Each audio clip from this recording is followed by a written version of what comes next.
My mom stole my $25,000 for education and sent my sister to a music camp, then told me I would find another way. Hi Reddit. I'm Jason, 28M. I've been carrying this story for years, and I need to get it off my chest. The more I think about it, the more I realize how long I ignored the warning signs, and how deeply some people can betray your trust, even family. This is about my mom, Kimberly, and how I uncovered her web of lies. Growing up, I thought my family was just like everyone else's. We weren't rich, but we weren't poor either. It was me, my mom Kimberly, my dad John, and my younger sister Ashley. Dad worked long hours as a mechanic, and Mom stayed home to take care of us. On the surface, things seemed fine. Mom was the kind of person who always had something to say, whether you wanted to hear it or not. Looking back, maybe she talked so much to cover up the things she didn't want us to notice. I was around 8 or 9 when I started to realize something wasn't quite right. Every year for my birthday, my grandparents, Dad's side, would send me a card with $50 tucked inside. It was the highlight of my birthday, pure cash, no strings attached, mine to spend however I wanted. But one year, the money disappeared. At first, I thought I'd just lost it. I was a kid. Maybe I'd accidentally thrown it out with the envelope or left it somewhere. When I asked Mom about it, she waved me off, saying, "Oh, honey, I put it somewhere safe. Don't worry about it." It didn't feel right, but I trusted her. She was my mom, after all. The same thing happened the next year. I got my birthday card from Grandma and Grandpa, opened it in front of everyone, and there was the crisp $50 bill. But by the end of the day, it was gone. This time, I was more careful. I knew I hadn't misplaced it. When I asked Mom, she gave me a tight-lipped smile and said, "I used it to pay for the balloons and cake. You wanted those, didn't you?" I was confused but didn't push back. What could I say? I was a kid, and it wasn't like I had any power in the situation. Still, something about it bothered me. Why wasn't Dad saying anything? Did he even know? It wasn't until a few months later that everything clicked. It was Ashley's birthday, and she unwrapped a brand new Barbie dream house. You know, the one with the elevator and the fancy furniture set. I remember staring at it, my stomach twisting into knots. I hadn't seen anything like that in our house before. Not for me, at least. I asked Mom how she'd managed to afford it, and she brushed me off. "Oh, I saved up for it," she said, her voice too sweet, too casual. But Ashley, being the honest and oblivious little kid she was, piped up, "Didn't you use Jason's birthday money, Mommy?" Time stopped. I looked at Mom, and her face went pale. She tried to laugh it off, saying Ashley didn't know what she was talking about. But it was too late. The pieces were already falling into place. That night, after Ashley had gone to bed, I confronted Mom. I was shaking, a mix of anger and fear. "Did you use my birthday money for Ashley's gift?" I asked. Her smile was gone. Instead, she looked annoyed, like I was being unreasonable. "Jason," she said, her tone sharp, "I'm your mother. I know what's best for this family. That money wasn't doing you any good sitting in a drawer. Ashley deserved something nice." I couldn't believe what I was hearing. But it was my money. Grandma and Grandpa gave it to me. "Don't you raise your voice at me," she snapped. "Do you have any idea how hard it is to keep this family running? Your dad barely makes enough to cover the bills, and I have to make tough choices. You should be grateful I'm doing this for all of us." Grateful? For stealing from me? I wanted to scream, but I didn't. I just stood there, stunned, as she stormed off. The worst part was that Dad didn't do anything about it. When I told him what happened, he sighed and said, "You know how your mom is. She means well, Jason. Just let it go." Let it go? How was I supposed to let it go? It wasn't just about the money. It was about trust, about fairness. But in our house, Mom's word was law, and challenging her was like yelling into the void. Meanwhile, Ashley continued to get everything she wanted. New toys, new clothes, trips to the amusement park. All while I got excuses and lectures about being ungrateful. I started to resent her, even though it wasn't her fault. She was just a kid, too, but I couldn't help feeling like she was Mom's favorite. One day, when Ashley got a shiny new bike for Christmas, I asked Mom why I never got anything that nice. She rolled her eyes and said, "Jason, you're older now. You don't need those kinds of things anymore. Besides, Ashley's younger. She needs more attention. It was always about Ashley. Always. By the time I hit my teens, I'd had enough. I stopped telling Mom about the money I got for birthdays and holidays. I'd hide it in my room, in places I thought she'd never look, but she always found it. She'd go through my drawers, my closet, even under my mattress. And every time she found it, she'd take it. For the family, she'd say. I started keeping secrets, lying about things I'd bought or places I'd been. It felt wrong, but what choice did I have?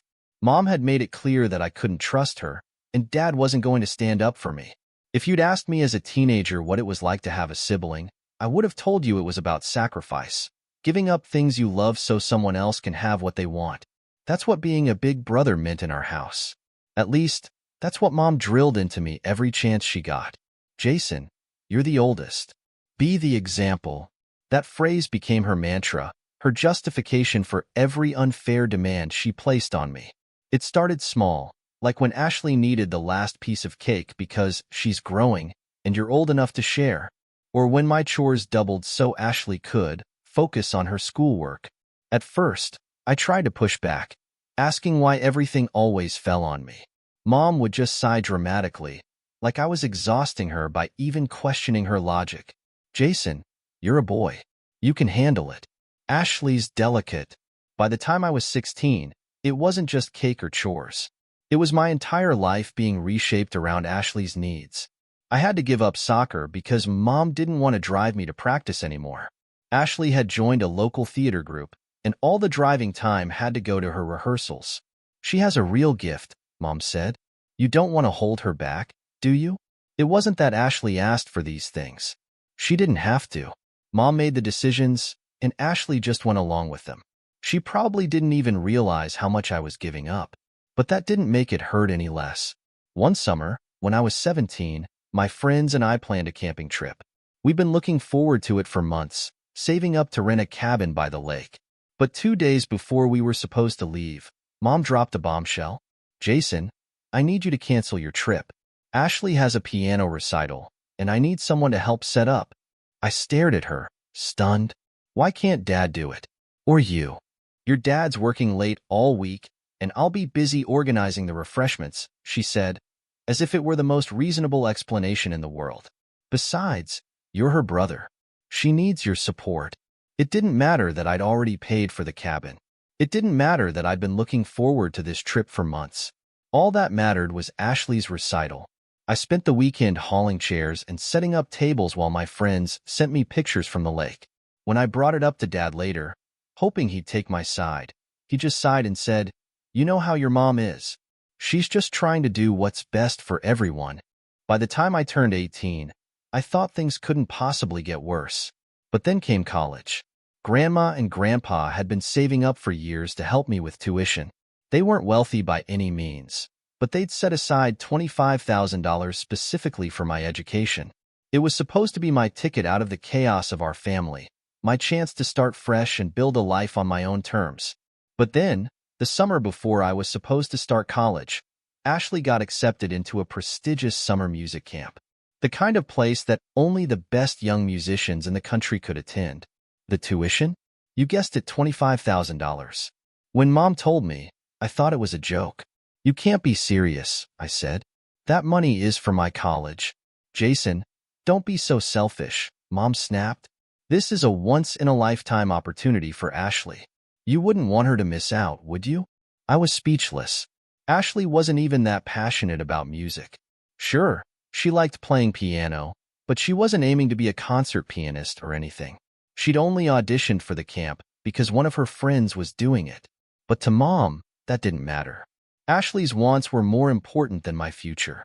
I went to Grandma and Grandpa, hoping they'd intervene, but when I explained what happened, they looked just as shocked as I felt. We never gave your mom permission to use that money for Ashley, Grandma said, her voice trembling with anger. That money was for you. They confronted Mom, but she was ready for them. She painted a picture of Ashley as a once-in-a-generation talent who needed their support to achieve her dreams. She cried, saying how hard it was to make these kinds of decisions as a mother, and how much she wished she could give both her kids everything they wanted. By the end of the conversation, Grandma and Grandpa had softened. They didn't agree with her decision, but they didn't fight her on it either. "What's done is done," Grandpa said, patting my shoulder. "You'll figure out another way, Jason. You're smart. You'll be okay." But I wasn't okay. I'd spent my entire life sacrificing for Ashley, and now I was being told to give up the one thing I'd worked so hard for, my education. I started looking for scholarships and part-time jobs, anything that could help me pay for college on my own. But it wasn't enough. I ended up deferring my enrollment for a year, hoping to save up enough money to start the following fall. Meanwhile, Ashley went off to her fancy music camp, completely oblivious to the chaos she'd left behind. When she came back, she was full of stories about the friends she'd made and the concerts she performed in. She didn't even notice the tension between me and Mom, or how I barely spoke to either of them anymore. One night, after Ashley had gone to bed, I finally confronted Mom. "Do you even care about me at all?" I asked, my voice shaking with anger. "Or am I just here to make Ashley's life easier?" Mom looked at me like I was speaking a foreign language. "Jason, don't be ridiculous. Everything I do is for this family." "No," I said. "Everything you do is for Ashley, and you know it." She didn't deny it. She just stared at me, her expression cold and unreadable. "You'll thank me someday," she said finally.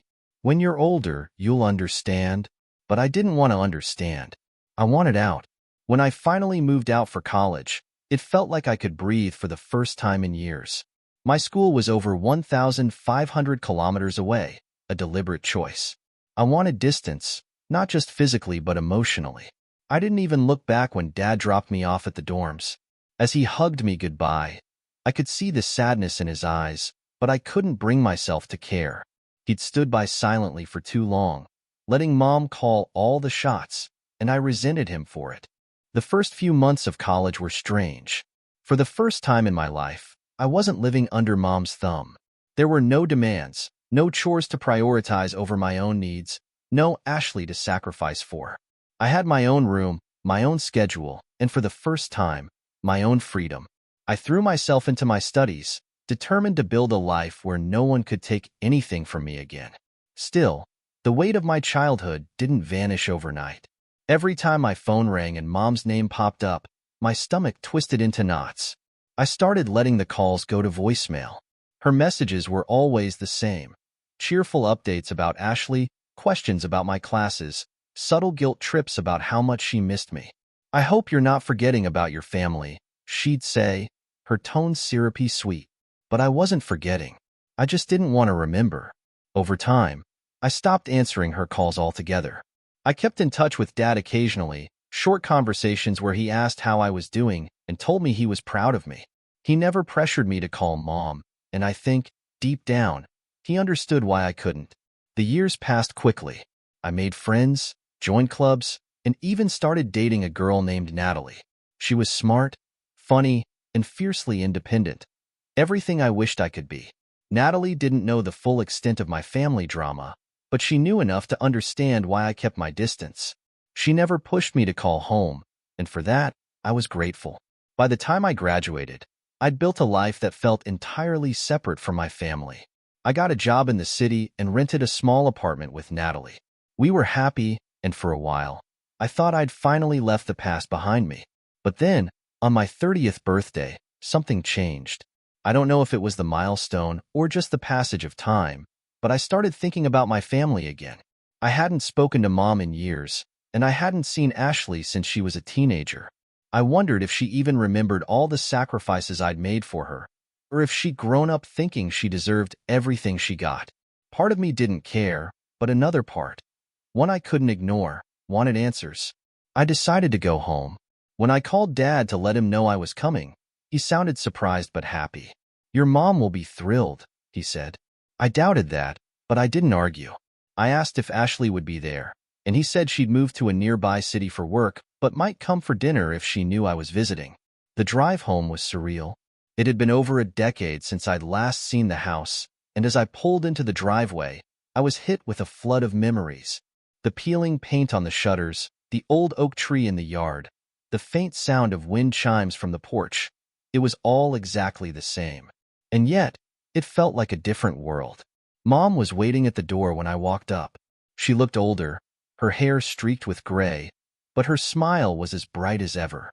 "Jason," she said, pulling me into a hug. "It's so good to see you." I stiffened but let her hug me. "Hi, Mom," I said, forcing a smile.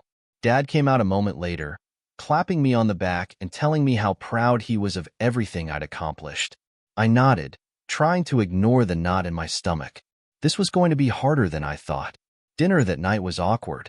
Mom kept asking about my job, my apartment, and Natalie, but I could tell she was fishing for something. Validation, maybe, or a sign that I'd forgiven her. Ashley arrived halfway through, bursting through the door with a big smile and a flurry of apologies for being late.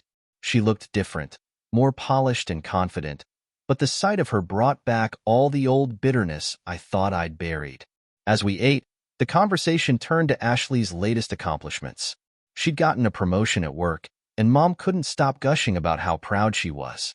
"She's always been such a hard worker," Mom said, glancing at me as if daring me to disagree.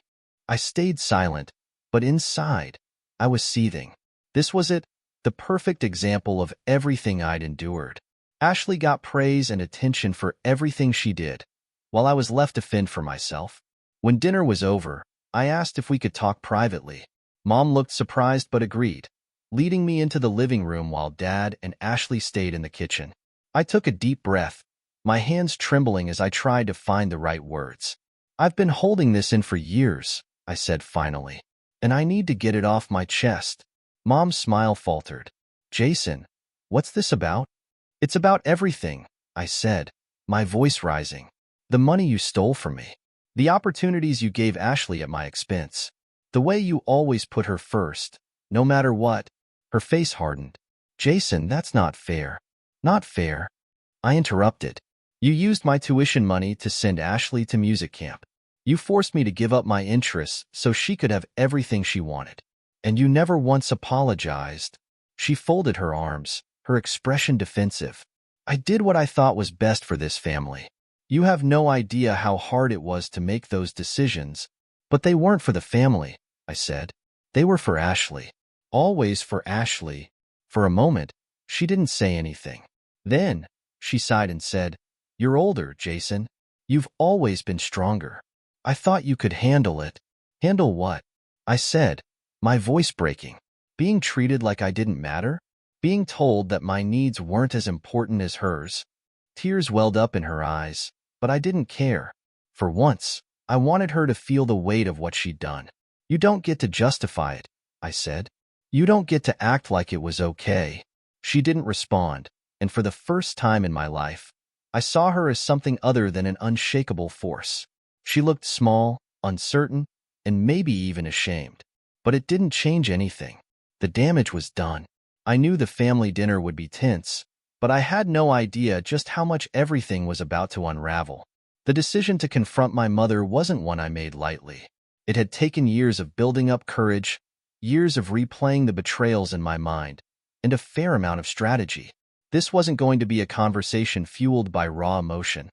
I had come prepared with evidence, undeniable proof of everything she had done. The dinner started off innocently enough. Ashley arrived first, as usual, bustling in with her vibrant energy that made her the center of attention. She hugged Mom, kissed Dad on the cheek, and even gave me a quick hug, which caught me off guard. "It's been forever, Jason," she said. "You need to stop being a stranger." I gave her a tight smile, not sure how to respond. She had no idea what was coming. We sat down to eat, with Mom proudly presenting her famous roast chicken, acting as though we were one big happy family. Dad was quiet as usual, sipping his beer and responding to questions with short, polite answers. Ashley talked about her job and how her boss had praised her on a recent project. Mom chimed in with her usual adoration. "That's my girl," she said, beaming. I waited until we were halfway through the meal to make my move. I needed to catch her off guard, to stop her from deflecting the way she always did. Setting my fork down, I cleared my throat. "There's something I need to talk about," I said, my voice steady. All eyes turned to me. Ashley looked curious, Dad looked nervous, and Mom, She looked wary. She must have sensed something was coming. This isn't easy for me to say, I began, but I've spent a lot of time thinking about the things that happened when we were growing up. Specifically, about the money. Mom's smile faltered. What money? She asked, her tone carefully neutral. The birthday money. The tuition money. All the money that was meant for me, but somehow ended up being used for Ashley. Ashley blinked, confusion written all over her face. Wait, what? She said. What are you talking about? I turned to her. You remember that summer music camp you went to when you were 15? The one Mom said was such a great opportunity? Ashley nodded slowly. Yeah, of course. Why? That camp was paid for with the $25,000 Grandma and Grandpa saved for my college tuition. Her jaw dropped. What? No, that can't be right. It is, I said. And it wasn't just that. Every year, Grandma and Grandpa sent me birthday money. $50, $100 sometimes. Mom took it. Every single time. Mom bristled, her hands gripping the edge of the table. Jason, that's enough. You're making a scene. I'm not making a scene, I said, my voice rising. I'm telling the truth. You stole from me, Mom. You lied to me, and you lied to Ashley. Ashley looked back and forth between us, her face pale. Mom, is this true? Mom shook her head, her expression indignant. Of course not. Jason's exaggerating. He's always been so dramatic. I expected her denial, but this time, I was ready. Pulling out my phone, I opened the voice memos I'd recorded over the years, conversations where Mom had admitted to using the money for Ashley's gifts, her music lessons, her camp. I hit play. The room fell silent as her own voice filled the air. Jason doesn't need that money. Ashley deserves something nice for a change. Another recording. He'll be fine without it. He's a boy. He can take care of himself. Ashley's face turned red as the recordings played, her hands trembling. Oh my God, she whispered. You really did this? Mom's face was stone cold now. I don't have to explain myself to you, she said, glaring at me. Everything I did was for this family. No, I said, slamming my hand on the table. Everything you did was for Ashley. Don't you dare pretend this was about anyone else. At that moment, Dad finally spoke up. Kimberly, he said, his voice low but firm, is this true? Mom turned to him, her eyes wide. Frank, don't take his side. You know how hard it was to make ends meet. I did what I had to do.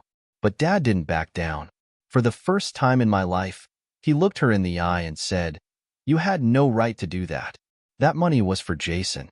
And you lied to all of us. Ashley was crying now, her hands covering her face. I didn't know, she said. I swear, I didn't know. I believed her. She'd been a kid, just like me, and she trusted Mom to do what was right. But that didn't make it hurt any less. The final blow came when I called Grandma and Grandpa. I put them on speakerphone, explaining the situation in as much detail as I could. They were furious. We never gave Kimberly permission to use that money, Grandma said, her voice shaking with anger. That was for you, Jason. We trusted her, and she betrayed that trust. Hearing their voices made it all feel real in a way that even the recordings hadn't. For years, Mom had painted herself as the selfless martyr, the glue holding our family together. But now, her lies were laid bare for everyone to see. Mom stood up abruptly, her chair scraping against the floor. I don't have to listen to this, she said, storming out of the room. The door slammed behind her, leaving the rest of us sitting in stunned silence. For a long moment, no one spoke. Then Dad turned to me, his eyes filled with something I couldn't quite place. Regret, maybe, or shame. I'm sorry, he said quietly. I should have stood up for you sooner.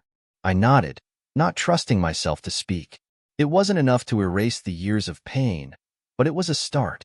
Ashley reached across the table, her hand trembling as she touched mine. I'm so sorry, Jason, she said. I had no idea. I know, I said. It wasn't your fault. As the night wore on, the shock began to settle, but the wounds Mom had inflicted were still raw. It would take time to heal, if healing was even possible. But for the first time, I felt like I'd taken back some of the power she'd stolen from me. I left the house that night with my head held high, knowing I'd finally spoken my truth. Whether Mom ever admitted her wrongdoing didn't matter anymore. I'd faced her lies, and I'd won. After Mom stormed out of the dining room, the atmosphere was tense. The quiet hum of the refrigerator was the only sound as we all sat in stunned silence. Ashley was still wiping tears from her face. Dad was staring down at his hands, and I was gripping the edge of the table so hard my knuckles were white. I thought that maybe, just maybe, the storm had passed. But then I heard her footsteps pounding back down the hallway, her voice rising before she even re-entered the room. "This is what you wanted, isn't it?" she shouted, standing in the doorway. "You've been waiting for years to tear this family apart." I looked up, stunned. "What are you talking about?" "Oh, don't play innocent, Jason," she said, her voice dripping with venom. "You come here, dragging up ancient history, turning everyone against me, just so you can play the victim. Well, congratulations. You got what you wanted." Her words hit me like a punch to the gut. "I'm not the one who lied," I said, my voice shaking. "I'm not the one who stole from my own kids." She laughed bitterly. "Oh, please. You're a grown man now. You've got a good job, a nice apartment, a girlfriend. And yet, here you are, still whining about things that happened years ago. When are you going to grow up, Jason?" "Grow up?" I snapped, standing up so fast my chair tipped over. "You're the one who needs to grow up, Mom. You've spent your whole life manipulating people, taking whatever you wanted without caring who it hurt. And now that you're finally being called out, all you can do is play the victim." Dad stood up too, holding his hands out like a referee trying to stop a fight. "Enough, both of you," he said. "This isn't helping." But Mom wasn't done. She turned to Ashley, who was still sitting there, looking like she wanted to disappear. "And you," she said, her tone icy. "Are you really going to take his side? After everything I've done for you?" Ashley blinked, her eyes wide with disbelief. "I'm not taking anyone's side," she said. "But I can't pretend this isn't happening. You took his college money, Mom. That's not okay." Mom scoffed. "You don't understand. None of you do. I did what I had to do to keep this family together. If Jason had his way, we'd all be living in the gutter." "That's a lie, and you know it," I said. "You didn't take that money to keep the family afloat. You took it because Ashley was your favorite, and you couldn't stand the idea of her not getting what she wanted." Her face twisted with rage. "How dare you?" she hissed. "You ungrateful little—" "Enough." Dad's voice boomed, louder than I'd ever heard it. Mom froze, her mouth snapping shut. "This is not Jason's fault. It's yours, Kimberly. You lied to all of us, and now you're trying to make him the bad guy? I won't stand for it." I couldn't believe what I was hearing. For the first time in my life, Dad was standing up to her. And he wasn't done. "You've been pulling these stunts for years," he said, his voice trembling with anger. "Taking money from the kids, hiding bills from me, lying to everyone. I should have called you out a long time ago, but I didn't. And that's on me. But I'm not going to let you keep doing this." Mom looked at him like he'd slapped her. "You're just as bad as he is," she said, her voice cracking. "After everything I've done for this family, this is how you repay me?" "No one asked you to steal, Mom," I said. "No one asked you to lie." Before she could respond, my phone buzzed on the table. It was Grandma, calling back after I'd hung up earlier. I put her on speakerphone, my heart pounding. "Grandma," I said, "can you please tell everyone what you told me earlier?" Grandma's voice was sharp and clear. "I told you that we never gave your mother permission to use that tuition money. It was meant for you, Jason, and she knew it." Mom threw her hands in the air. "Oh, here we go. Dragging my parents into this now? What's next, Jason? Are you going to call the neighbors? The mayor?" But Grandma wasn't done. "And it's not just that," she said. "Do you all remember the Christmas fund from years ago? The one we sent to help with the holiday expenses?" I felt a chill run down my spine. I had no idea what she was talking about, but the look on Mom's face said it all. She looked like she'd been caught red-handed. "That money disappeared too," Grandma continued. "We found out later that Kimberly used it to buy herself a new coat and some fancy perfume." Ashley gasped, and Dad's face turned a deep shade of red. "Is that true?" he asked, his voice deadly quiet. Mom didn't answer. She just crossed her arms and glared at the floor. It is, isn't it? Dad said, his voice rising. All those times you said we couldn't afford things for the kids, but you had money for yourself. I can't believe I didn't see it before. It wasn't like that, Mom said, her voice small. I needed something for myself. You don't understand how hard it was, trying to hold everything together. Don't you dare try to justify this, Dad said. You stole from your own family, Kimberly. How do you even live with yourself? For the first time, Mom didn't have an answer. She just stood there, looking small and defeated. Ashley was crying again, and even Dad looked like he might break down. I felt a strange mix of emotions, anger, relief, and something that felt almost like pity. Grandma's voice broke the silence. Jason, she said, I'm so sorry you had to go through all this. Your grandfather and I should have seen the signs sooner. We'll make it right, I promise. I nodded, not trusting myself to speak. It wasn't about the money anymore. It was about the years of lies, the manipulation, the way Mom had pitted us all against each other. And for the first time, I felt like we were finally breaking free from her grip. As the night wore on, the tension began to fade, replaced by a sense of clarity. Mom retreated to her bedroom, slamming the door behind her, and the rest of us sat in the living room, talking late into the night. Dad apologized for not standing up for me sooner, and Ashley promised to do whatever she could to make things right. It wasn't the ending I'd hoped for, but it was a start. For the first time in years, I felt like I wasn't alone in this fight, and that was enough. After the fallout from the family dinner, I thought I'd unearthed all of Mom's betrayals, but life had one more punch waiting for me. A few weeks later, I received a letter from a loan servicer I didn't recognize. At first, I thought it was a mistake, a case of mistaken identity or a phishing scam. But as I read further, my stomach dropped. The letter wasn't a scam. It was real. It was a notice about a $35,000 student loan taken out in my name. I reread the letter 3 times, hoping I'd misunderstood.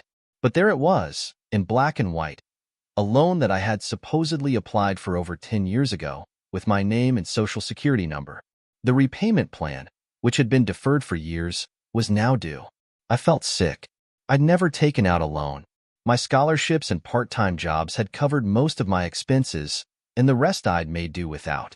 I immediately called the loan company, and after wading through hours of hold music and bureaucratic nonsense, I got to the bottom of it. The loan had been taken out the summer before I started college, the same summer Mom had sent Ashley to that prestigious music camp. My name was on the application, but the address and contact information matched Mom's. It was her.